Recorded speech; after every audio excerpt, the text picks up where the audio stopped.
Total War has hundreds of factions in modern games. A lot more should be playable right from the start. Here's some of the most wanted factions, where we're gonna look at their gameplay and what they could bring to Total War and history. Don't worry if your favorite's not here, trust me, I'm saving them for something special. Just mod it, bro! We had one Rome, but what about second Rome? Listen, it's all the same to me, but I'm about to drop the B word. The Byzantines and Age of Charlemagne were the definition of a missed opportunity. To sum it up, just a few years before the game started, the Romans lost the Exarchate of Ravenna in Italy to the Lombards. After getting down on his knees in prayer, the Pope asked Pepin of the Franks to get involved and the Lombards got beat hard. Ravenna was now in papal hands, and despite multiple strongly worded letters by the Chad Emperor Constantine V, it was not returned to the Romans. Their Italian possessions were limited to parts of the south, Veneto, Sicily, and the islands. Now, let's ignore the historical part that Constantine didn't get involved in Italy because he was too busy winning against the Arabs on the Eastern Front and being forced to deal with the Bulgarians, a fate worse than death, I know. Total War is all about changing history, and the best time to restore the Roman Empire was yesterday, but the second best time is today. You see, the Lombards were kinda douchebags, so the Franks had to get involved after a little phone call from the Pope and conquer the Lombard kingdom. The Lombard co-king and soon-to-be king in exile, Adalgis, was granted refuge in Constantinople and became a patrician. Rome could have installed him as a puppet king in a reconquered kingdom of Lombardy, and we see an attempt during the rule of Irene of Athens.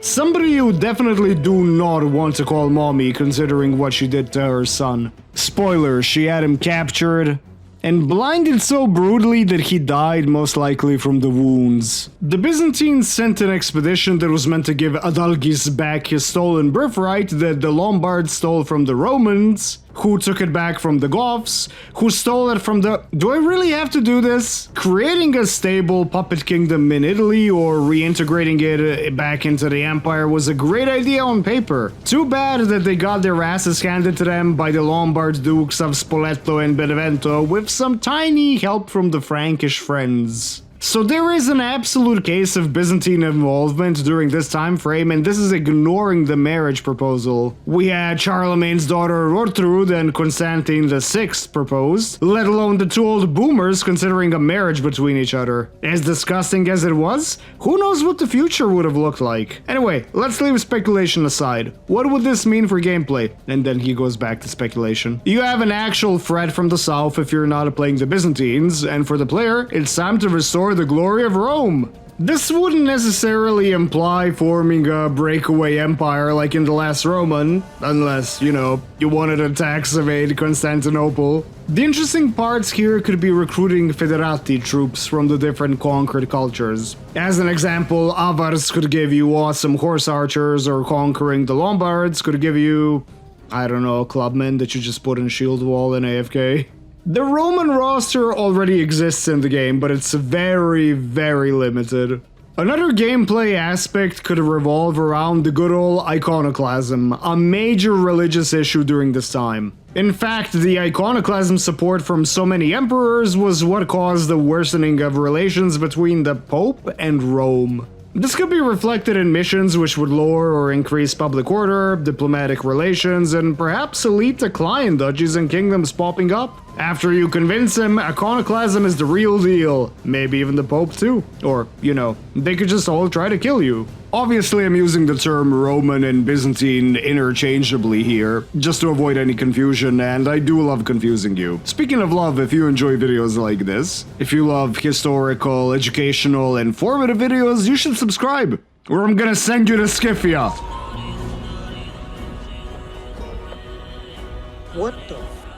Now, don't make me talk about Free Kingdoms again. I'm gonna have a fever dream where the game wasn't abandoned because of poor DLC choices. I'm gonna wake up to a reality where it's dead. When you think of Free Kingdoms DLC, what would it be worth it besides Korea? What pops into your mind? That's right, the eternal threat, the northern tribes. Yeah, how could you tell I'm a barbarian at heart?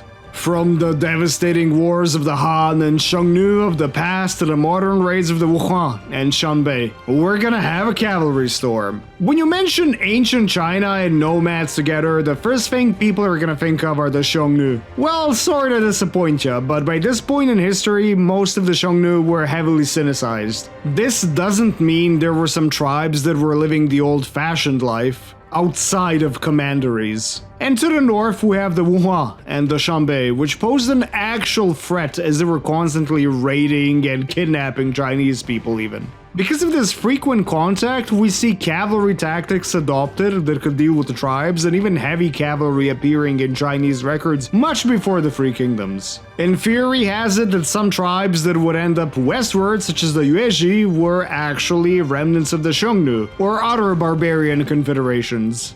And because it's the Three Kingdoms, let's look at our favorite Northern horse archer guy, at least mine, Gongsun-san. He rode a white horse into battle alongside his companions, which would eventually become the White Horse Fellows, because white horses were sacred to the Wuhuan tribes. Some of them would just run away and avoid battle because they thought, oh no, my sacred animals are trying to kill me, what did I do wrong? Well, not being playable is one thing. We also see different tribes involved in the power struggle of the Three Kingdoms. Yuan Shao had good relations with them, but after his death, they still decided to support his clan. Cao Cao was not a fan of that, so we end up with the Battle of White Wolf Mountain, where he goes into Wuhuan territory alongside an unexpected road, and even though they see him coming, the northern tribes are unprepared for battle. So the lightly armed forces of Cao Cao managed to actually secure a critical win against the nomads. So how would they play? Without a map expansion further north and a bit to the west, they would either have to occupy some empty commanderies, which would be kinda boring, or they'd have to be a horde with a new building system, reforms, and a heavy focus on establishing tributaries.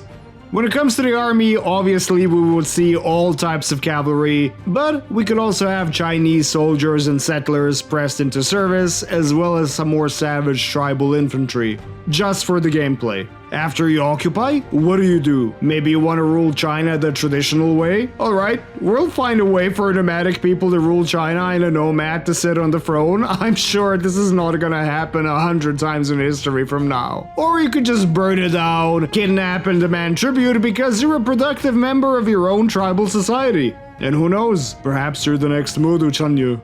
And last but not least, here's a faction that was absolutely critical for Total War Attila, but it didn't get much attention. Armenia. In the grim darkness of the 4th century AD, Armenia was ruled by the Arsacids. Yep, the very same relatives of the ruling Parthians before the Sassanids decided, you know what, it's time to pull an Iranian Mel Gibson and go freedom on their ass. Armenia was always a hotspot between Rome and whoever ruled Persian lands at the time. They fought over its possession, like parents over their kids in a divorce, which would eventually result in Western and Eastern Armenia. Unfortunately, being contested between two great empires does not mean you get two birthday parties, but maybe we can do something about the Christmas gifts. You see, Armenia is known for two things: being gigachads and also being the first kingdom that officially converted to Christianity. Initially, the Nakharar, the nobles, they were not too pleased with this idea, but eventually Christianity formed the core of Armenia's identity. A playable Armenia during this time frame could have opened up so many unique dilemmas for the players.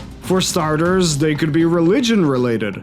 Do you keep the spread of Christianity, or embrace Zoroastrianism again and go buddy-buddy with the Persians? Besides different religious and faction modifiers, this could also be reflected in the army. Embracing Christ could lead to the development of heavier infantry and melee cavalry, while Zoroastrianism would see the nobility empowered with better cataphracts and horse archers. Not like, Armenia was already famous for its cataphracts. Many of the Nakharar were veterans of both Roman and Sassanid battles versus each other, or external threats like the nomads, so giving them unique, strong units wouldn't be a stretch at all.